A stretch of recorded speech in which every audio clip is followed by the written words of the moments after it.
어머님, 죄송하지만 솔직하게 말씀드릴게요. 저희가 이 집, 그러니까 어머님 아파트를 미리 물려받을 수 있을까요? 요즘 집값이 너무 올라서요. 저희도 이제 살 길을 좀 찾아야 하지 않겠어요? 그 말을 듣는 순간 저는 귀를 의심했습니다. 눈물이 고인 채 제 손을 꼭 잡고 앉아 있던 며느리의 입에서 그렇게 담담하게 말이 나오다니요. 그 표정은 망설임 하나 없었고 오히려 준비된 사람처럼 단단했습니다. 순간 속이 텅 비는 느낌이었어요.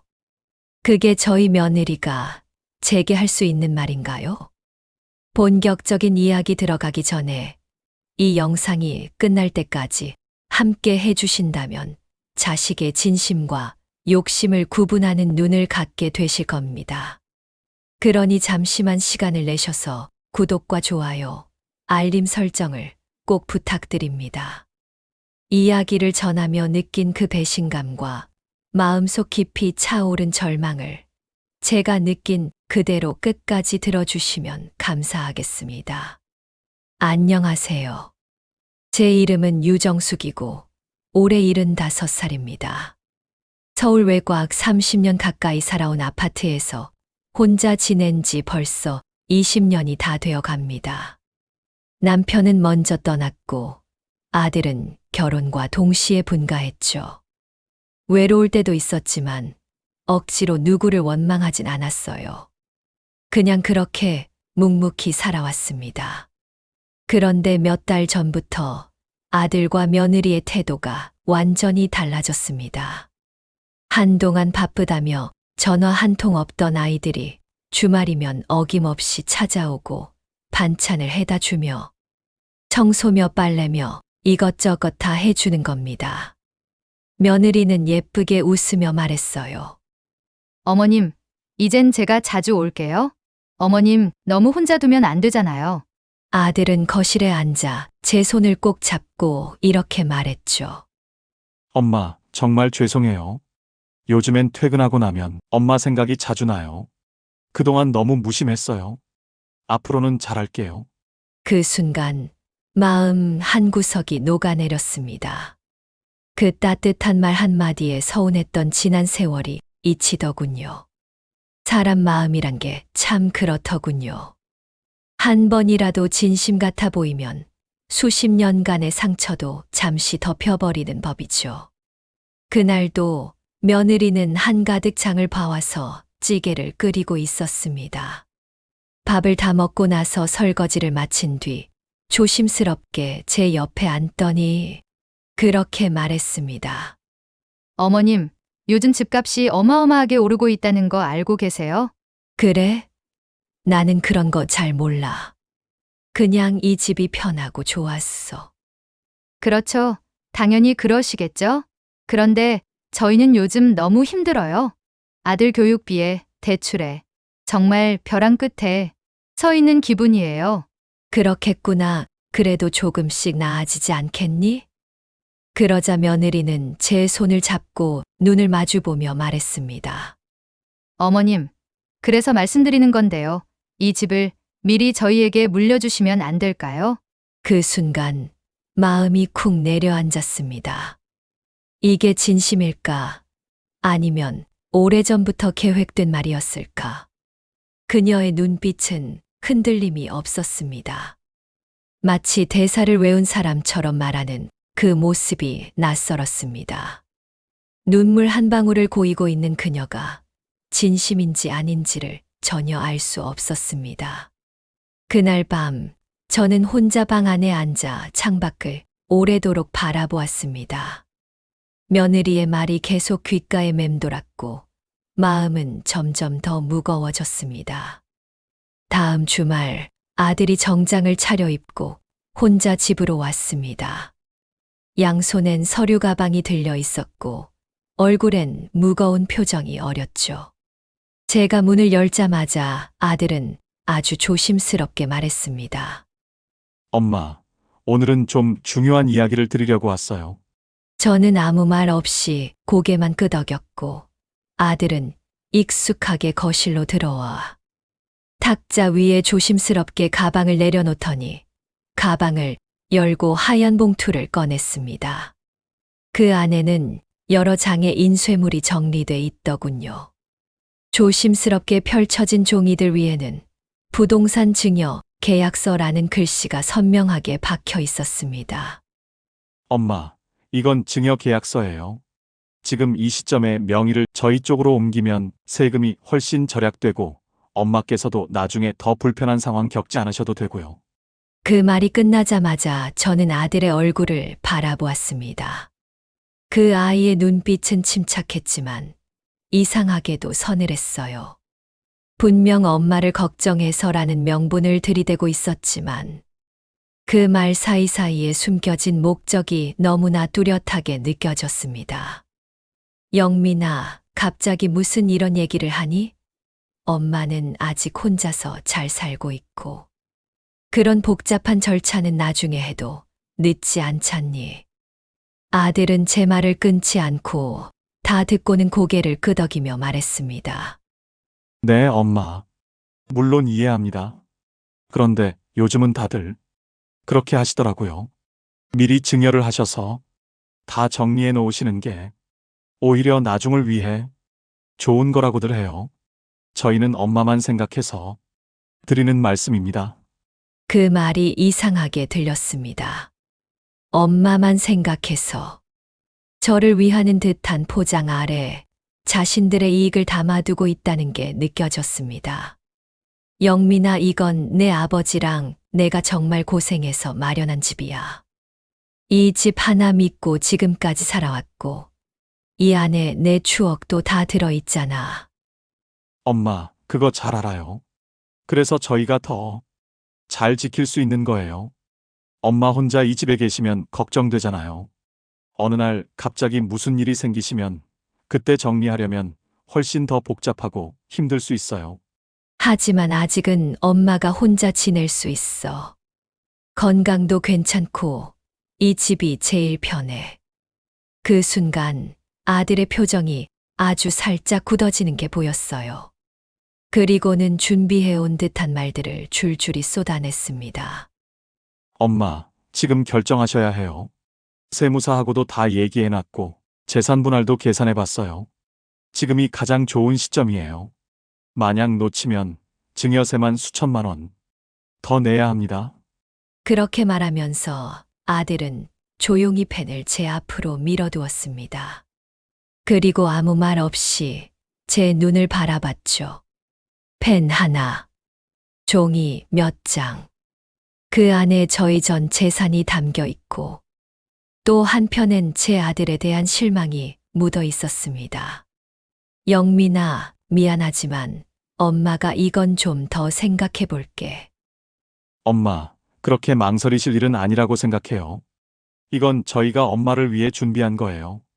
이제 진짜 저희가 효도하고 엄마 곁에서 함께 할 수 있도록 정리만 해주시면 돼요. 그래도 그냥 갑자기 이렇게 계약서까지 들고 와서 말하면 엄마도 좀 당황스럽지 않겠니? 그런 줄 알고 미리 준비한 거예요. 엄마만 결심하시면 됩니다. 엄마만 결심하시면 된다. 그 말이 왠지 낯설고 차갑게 들렸습니다. 아들은 마치 사업 계약을 앞둔 사람처럼 철저하고 논리적으로 말하고 있었고 그 안에는 예전의 다정함도 가족의 온기도 없었습니다. 결국 저는 아들의 말을 거절했습니다. 영민아, 엄마가 정말 며칠만 생각해 볼게. 지금은 도장을 찍고 싶은 마음이 없어. 알겠습니다, 엄마. 너무 오래 고민하시지는 마세요. 이런 기회는 금방 지나가니까요. 그 말을 남기고 아들은 계약서를 정리해 가방에 넣더니 조용히 일어나 집을 나섰습니다. 남겨진 거실 한가운데 앉아 저는 말없이 아들이 앉았던 자리를 바라보았습니다. 여전히 따뜻한 차가 식지 않고 있었지만 그 온기는 마음속으로는 더 이상 느껴지지 않았습니다. 그날 밤 저는 혼자 오래도록 남편 사진을 들여다보았습니다. 여보, 당신이 계셨으면 우리 아들이 이렇게까지 변했을까요? 그리고 그 다음 날 그날의 모든 흔들림보다 더 큰 충격이 생각지도 못한 사람의 입에서 전해졌습니다.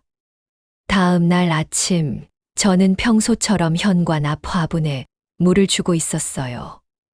그때 옆집 이웃인 송미정 씨가 조용히 다가오더니 아주 낮은 목소리로 말을 꺼냈습니다. 어머님, 제가 이런 말씀 드려도 될지 모르겠는데요. 며느님께서 요즘 좀 이상한 말씀을 하고 다니시는 것 같아서요. 무슨 말씀이세요? 그게요, 며칠 전에 노인정에서 뵌 분이 그러시더라고요. 며느님이, 어머님이 치매 초기 같다고 말씀하시던데요. 그 말을 듣는 순간 저는 말 그대로 몸이 굳어졌습니다. 네, 치매요. 저요? 네, 너무 놀라지 마세요. 저도 그 말 듣고 귀를 의심했어요. 어머님께서 얼마나 정정하시고 또렷하신데요.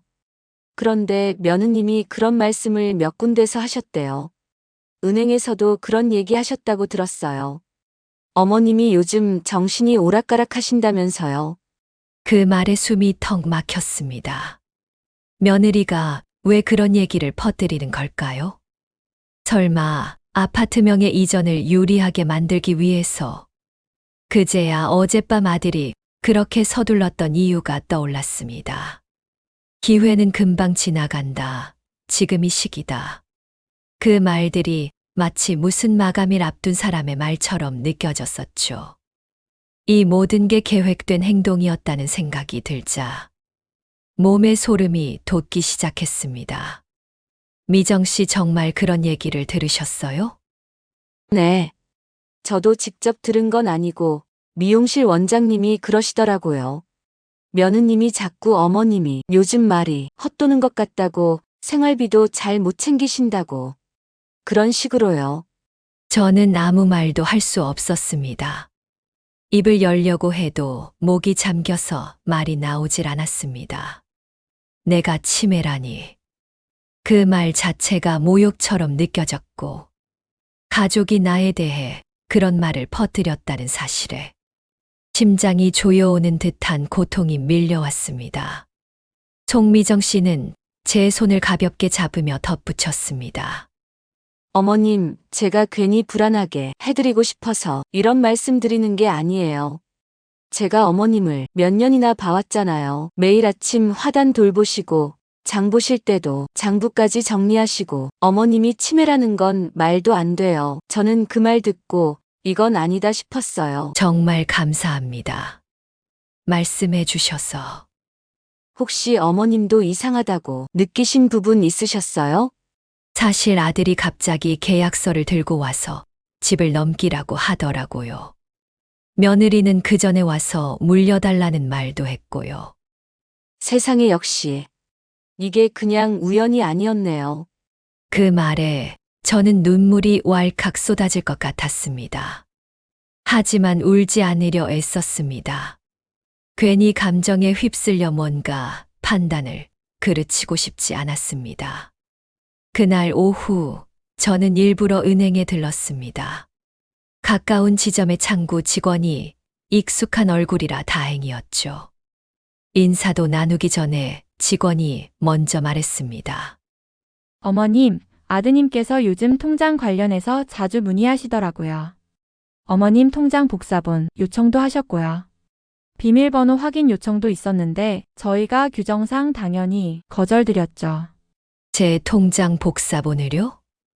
네. 최근에만 3번 정도 오셨어요.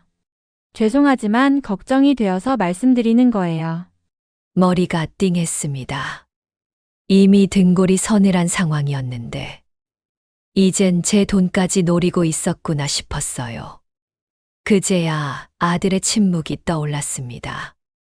며느리는 분명한 요구와 감정 연기를 앞세웠지만 아들은 그 모든 걸 알고도 조용히 옆에서 지켜보고만 있었던 거죠. 엄마만 도장 찍어주시면 돼요. 그 말의 본질은 결국 엄마만 속아주시면 돼요. 였던 겁니다. 그날 밤 저는 아무것도 먹지 못하고 거실 소파에만 앉아 있었습니다. 불도 켜지 않은 어두운 방 안에서 남편의 사진을 꺼내 들고 한참을 들여다봤습니다. 여보, 우리 아들이 이렇게 변했어요. 당신이 계셨으면 막아줄 수 있었을까요? 사진 속 남편은 언제나처럼 조용히 웃고 있었고 그 미소가 오늘따라 너무 멀게 느껴졌습니다. 아들의 이름을 마음속으로 수십 번 되뇌었습니다. 그 아이가 다시 돌아올 수 있을까? 아니, 내가 보낸 그 아이는 언제부터 나를 지우기 시작했을까? 며칠 동안 저는 일부러 연락을 하지 않았습니다. 아들에게도 며느리에게도. 전화는 계속 울렸고 문자도 여러 번 왔지만 일부러 보지 않았습니다. 몸은 무겁고 머리는 무거웠지만 마음만큼은 이상하게 맑아졌습니다. 오히려 모든 걸 멈춰놓고 조용히 있으니 내가 뭘 놓치고 있었는지 더 선명하게 보이더군요. 며느리의 말투 하나, 아들의 눈빛 하나가 이제 와서 다시 재생되었습니다. 며느리가 갑자기 찾아오던 첫날, 문 앞에 놓인 고급 과일 바구니. 그 속에 있던 카드에는 항상 건강하세요. 어머님이라고 적혀 있었지만, 이제 보니 그 문구조차 어딘가 인쇄된 듯한 따뜻함 없는 형식이었습니다. 며느리가 제 방에 들어와 정리해 준다며 서랍을 열고 옷장을 뒤적이고 약봉지를 훑어보던 장면이 떠올랐습니다. 그때는 그냥 고마웠죠. 요즘 애들은 다 이렇게 살갑게 행동하는구나 하면서. 하지만 이젠 달라 보였습니다. 그 모든 행동들이 어쩌면 상태 확인이었다는 생각이 드니 온몸에 소름이 돋았습니다. 아들도 마찬가지였습니다. 늘 말이 없던 아이가 며느리와 함께 와서는 어색하게 웃으며 말하던 장면들. 엄마, 밥은 잘 드시고 계세요? 엄마, 이거 드셔보세요. 요즘 유행이래요. 그 모든 말들이 대본처럼 느껴졌습니다. 사랑도, 걱정도 전부 계산된 말들. 그들의 행동이 의심으로 보이기 시작하자 지난 몇 달이 마치 한 편의 연극 같았습니다. 저는 어느새 제 손으로 남편의 유품 상자를 꺼내고 있었습니다. 그 안에는 남편이 살아생전 정리해 두었던 가족 사진들, 그리고 손으로 꾹꾹 눌러 쓴 노트 한 권이 있었습니다. 노트 첫 장에 이런 글이 적혀 있었죠. 정수가, 우리가 가진 건 많지 않지만 이 집만은 너와 내가 함께 이룬 결과니까 이 집이 너의 울타리가 되어주길 바란다. 그 글귀를 읽는 순간 눈물이 왈칵 쏟아졌습니다. 남편이 얼마나 애써 이 집을 지켜왔는지, 그리고 제가 그동안 얼마나 무심히 살아왔는지 하나하나 마음속을 찌르듯 떠올랐습니다. 아들의 요구는 그 울타리를 가져가겠다는 거였고, 며느리의 말은 그 울타리에서 저를 내보내겠다는 뜻이었습니다. 이젠 그걸 알게 되었습니다. 지금 도장을 찍는다는 건 단지 집을 넘기는 게 아니라 남편과 저의 시간, 우리의 기억, 그리고 제 자존심까지 넘기는 일이었습니다. 다음 날 아침 문자가 왔습니다. 며느리였습니다. 어머님, 지난번 계약서 말씀 어떻게 생각하셨어요? 저희는 세무사랑 다시 이야기하고 싶어서요.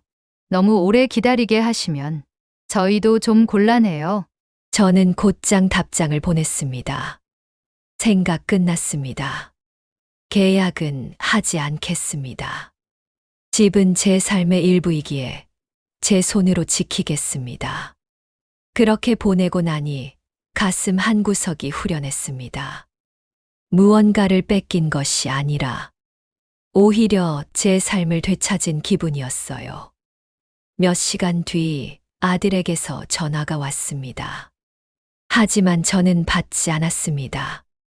받아봤자 뻔한 말들일 테니까요. 서운하다, 너무하다, 속상하다. 하지만 저는 더 이상 속지 않기로 마음먹었습니다. 그날 밤 저는 거울 앞에 앉아 스스로에게 물었습니다. 정수가, 너는 정말 혼자 살아갈 수 있겠니? 그 질문에 저는 조용히 고개를 끄덕였습니다. 그래요, 혼자 살아도 괜찮습니다. 가족이라는 이름으로 나를 함부로 대하는 사람들과는 같은 지붕 아래 사는 것보다 혼자 작은 방에서 조용히 지내는 게 더 행복할 수 있다는 걸 알게 되었으니까요.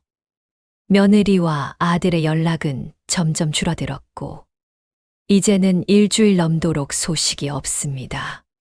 처음엔 서운했지만 지금은 오히려 다행이라는 생각이 듭니다. 이제는 그들의 사랑이 진심이 아니었다는 걸 인정할 수 있으니까요. 며칠이 지났습니다. 아들과 며느리는 연락을 끊은 듯 조용했고, 저는 집 안에 고요하게 내려앉은 정적 속에서 생전 처음으로 내가 가진 것을 어떻게 써야 가장 의미 있을까라는 생각을 진지하게 해보았습니다.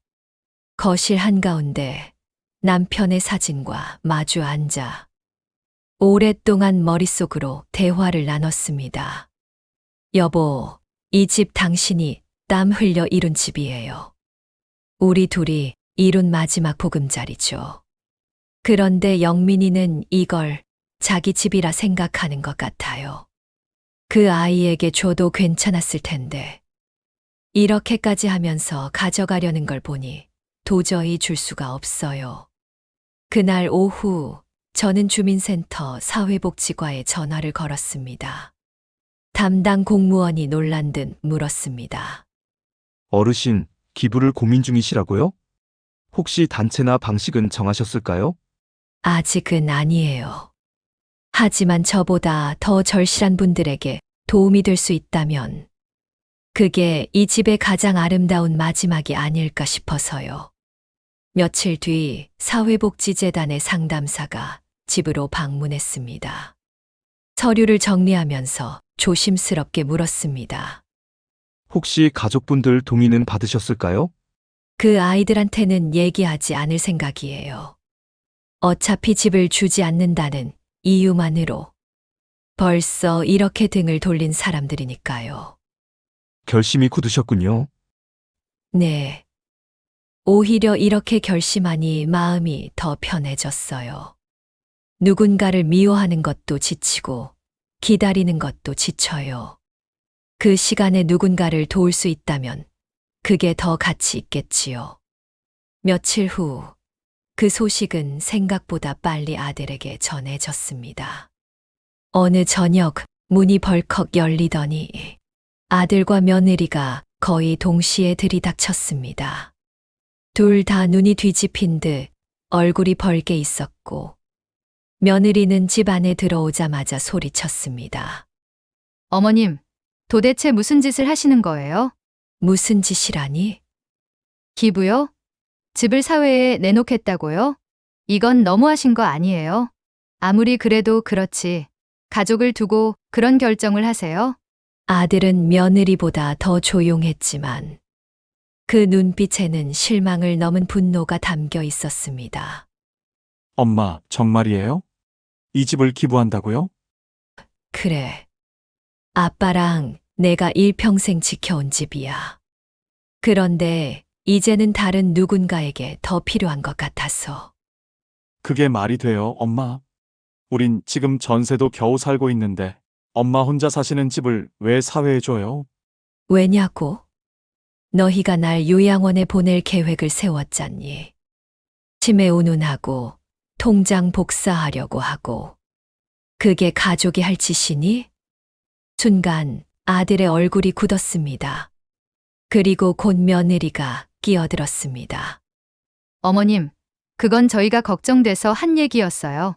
요즘 어머님, 정신이 좀 흐릿하신 것 같기도 하고, 혼자 계시는 게 위험할 수도 있잖아요. 그렇게 말하면서 뒤에서는 나를 이상한 노인 만들고 사람들한테 떠벌렸잖니. 그게 걱정이니? 아니면 준비된 작전이었니? 며느리는 말문이 막힌 듯 입을 다물었고 아들은 그제야 무거운 한숨을 내쉬었습니다. 엄마 그냥 우리랑 상의라도 하지. 왜 그렇게까지? 상해? 내가 그날 내 눈 똑바로 보며 엄마만 결심하시면 된다고 했지. 그 말 속에 나를 위한 마음이 하나라도 있었더라면 내가 이렇게까지 하진 않았을 거야. 그날 우리는 더는 말이 이어지지 않았습니다. 아들과 며느리는 결국 집을 나서며 이런 말을 남겼습니다. 어머님, 그 결정 꼭 후회하실 겁니다. 가족보다 남을 택한 대가가 뭔지 곧 알게 되실 거예요. 문이 닫히고 나서 집안은 숨 막히도록 조용했습니다. 하지만 저는 그 어떤 순간보다 마음이 편안했습니다. 그들은 더 이상 내 가족이 아니라 내 인생에 지나간 페이지일 뿐이라는 걸 깨달았으니까요. 아들과 며느리가 마지막으로 문을 닫고 나간 날 이후 연락은 단 한 통도 오지 않았습니다. 전화, 문자, 아무것도요. 저도 더 이상 먼저 연락하진 않았습니다. 마음속에 정리해야 할 것들이 산더미였으니까요. 텅 빈 집안을 천천히 둘러보며 남편의 사진 앞에 앉아 조용히 말했습니다. 여보, 우리 아들이, 우리 며느리가 결국 이럴 줄은 몰랐어. 그래도 괜찮아. 이젠 나 자신을 지키는 일이 더 중요해졌거든. 며칠 동안은 말 그대로 멍하니 시간을 보냈습니다. 밥을 해도 입에 들어가지 않고 TV를 틀어놓고도 소리는 들리지 않았습니다.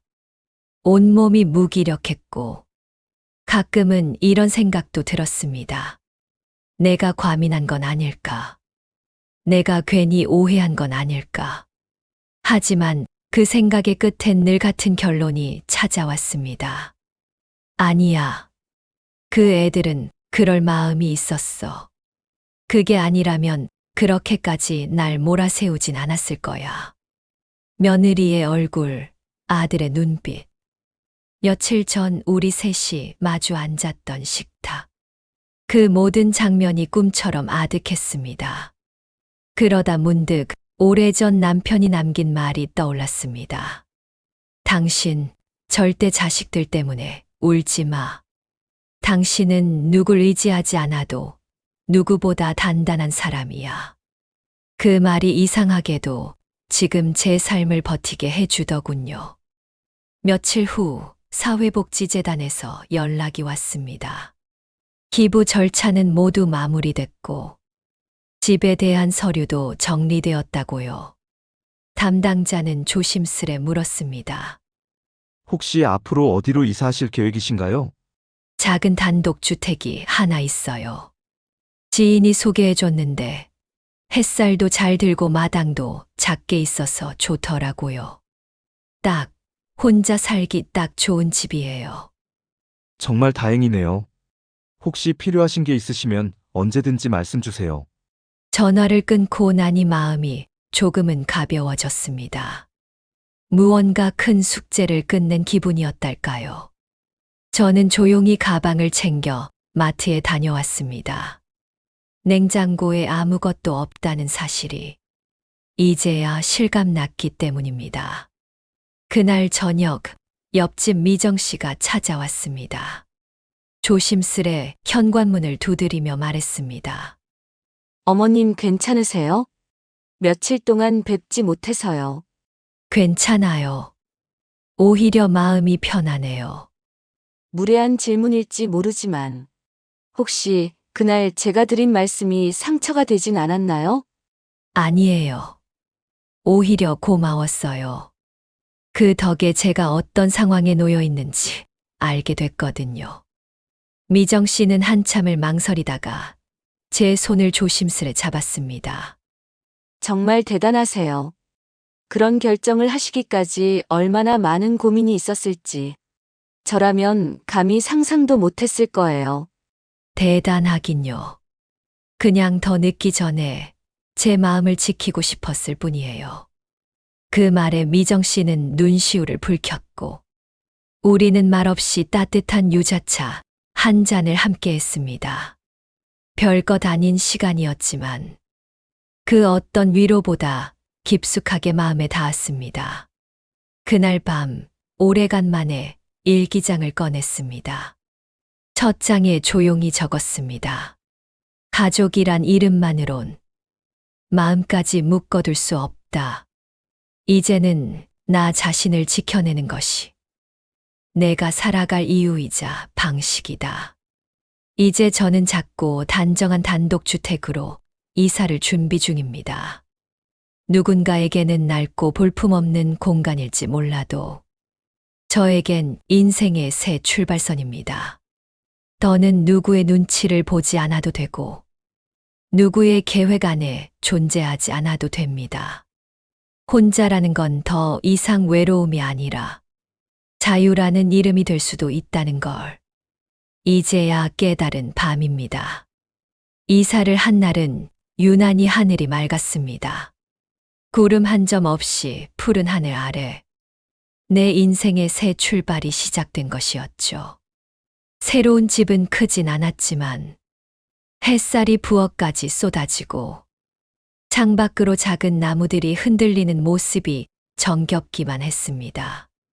그날 아침 이삿짐 센터 직원이 마지막 박스를 내려놓으며 말했습니다. 어르신, 짐은 다 옮겨드렸어요. 이사하신 집이 참 예쁘네요. 이렇게 아담하고 따뜻한 느낌은 오랜만에 봅니다. 그러게요. 이 집을 보자마자 마음이 편안해졌어요. 짐 정리를 마친 뒤 작은 마당에 나가 찻잔을 들고 햇살을 마주했습니다. 도시의 시끄러운 소음도 누군가의 눈치도 없는 이 조용한 공간에서 저는 처음으로 온전히 나답게 숨을 쉬는 느낌을 받았습니다. 마치 지난 세월 동안 벗지 못했던 무거운 외투를 이제야 벗어낸 것처럼요. 며칠이 지났고 일상은 서서히 정돈되어 갔습니다. 시장에 가서 반찬거리를 사고 작은 화분을 들여놓고 거실 한켠에 남편의 사진을 정성스럽게 모셨습니다. 그리고 매일 아침이면 남편 앞에서 짧게 인사했습니다. 여보, 오늘도 잘 다녀올게요. 당신도 이제 여기서 함께 쉬어요. 어느 날 오후 조용한 마당에 인기척이 들렸습니다. 낯익은 목소리가 대문 너머로 들려왔습니다. 어머님 계세요? 깜짝 놀라 대문을 열자 그곳엔 옆집 미정 씨가 서 있었습니다. 손에는 조그마한 떡과 과일이 담긴 바구니를 들고 있었고 얼굴엔 쑥스러운 웃음이 떠 있었습니다. 이사하시고 연락도 없으시고 혹시 괜찮으신가 해서요. 이 근처에 친척이 살아서 지나가는 길에 들렀어요. 고마워요, 미정 씨. 잘 찾아왔네요. 들어와요. 차 한 잔 마시고 가요. 작은 집 안에 따뜻한 차 향이 퍼지고 두 사람의 대화가 조용히 흐르기 시작했습니다. 어머님 집이 너무 예뻐요. 햇살도 잘 들고 무엇보다 어머님 얼굴이 참 편안해 보여요. 그래요? 나도 그래요. 예전엔 항상 어딘가 불안했는데 지금은 딱 필요한 만큼만 갖고 있는 기분이에요. 그 말을 들은 미정 씨는 바구니에서 꺼낸 떡을 조심스럽게 건네며 말했습니다. 사실 어머님을 보면서 많은 걸 느꼈어요. 저도 자식들 눈치 보느라 하고 싶은 걸 참을 때가 많았거든요. 그런데 어머님처럼 자기 인생을 자기 손으로 지키는 모습, 정말 용기 있는 일인 것 같아요. 용기라기보단 생존이었죠. 자식보다 내가 먼저 무너지면 안 되니까요. 그래도 그 선택이 누군가에겐 정말 큰 위로가 될 거예요. 저도 그래요. 짧은 대화였지만 그날의 미정 씨 방문은 이삿짐보다 더 큰 의미가 있었습니다. 이 작은 집도 누군가와 마음을 나눌 수 있다는 걸. 사람은 결국 사람의 따뜻함으로 살아간다는 걸 다시 한번 느끼게 해주었거든요. 그날 밤, 저는 부엌 식탁 위에 작은 촛불 하나를 밝혔습니다. 그리고 조용히 수첩에 글을 썼습니다. 나는 다시 태어났다. 이름도 그대로, 나이도 그대로지만, 오늘부터 나는 나로서 살아간다. 아무도 흔들 수 없는 나의 삶으로. 그리고 문득, 멀리 어딘가에서 아들 영민과 며느리 지연도 각자의 삶을 살아가고 있을 거라는 생각이 들었습니다. 미운 마음도 원망도 조금씩 사라지고 그저 조용한 안녕을 속으로 건넸습니다. 잘 살아라. 엄마는 여기서 다시 시작한다. 이사 온 지 한 달이 지났습니다. 매일이 조용하지만 매일이 다르게 흘러갑니다. 창문 너머로 계절이 바뀌고 부엌에서 들려오는 찬물 소리. 새벽녘 처마 끝에 맺힌 이슬방울 하나에도 마음이 머무는 요즘입니다. 예전엔 늘 누군가를 위해 준비하고 누군가의 기대에 부응하기 위해 달리며 살았는데 이제는 조금씩 나를 위한 하루를 살아가고 있습니다. 혼자라는 건 외로움도 불행도 아니었습니다. 그 안에도 분명히 따뜻함이 있고 비워낸 자리만큼 새로운 것들이 들어온다는 걸 조금 늦게 알게 되었을 뿐이지요. 이 작은 집에서 저는 매일 차를 우리고 책을 읽고 때때로 마당에 앉아 바람 소리를 들으며 하루를 마무리합니다. 누구의 눈치를 보지 않아도 되고 누구의 계획에 맞춰 살지 않아도 되는 삶. 그게 이렇게 평온한 줄은 정말 몰랐습니다. 아들과 며느리는 여전히 연락이 없습니다. 이젠 그 얼굴이 떠올라도 마음이 흔들리진 않습니다. 그저 조용히 속으로 이렇게 인사합니다. 영민아, 지연아, 이제 엄마는 너희를 놓을게. 부디 너희도 너희 삶에서 행복하길 바란다. 그 인사에는 미움도 원망도 담기지 않았습니다. 그저 나와 너 각자의 인생을 살아가자는 조용한 다짐이었지요. 며칠 전 마당에 국화가 활짝 피었습니다. 남편이 생전에 좋아했던 노란 국화꽃이었죠. 작은 의자에 앉아 국화를 바라보다 그 앞에 커피 한 잔을 내려놓고 말했습니다. 여보, 나 지금 참 괜찮아요. 당신 걱정하지 않아도 돼요.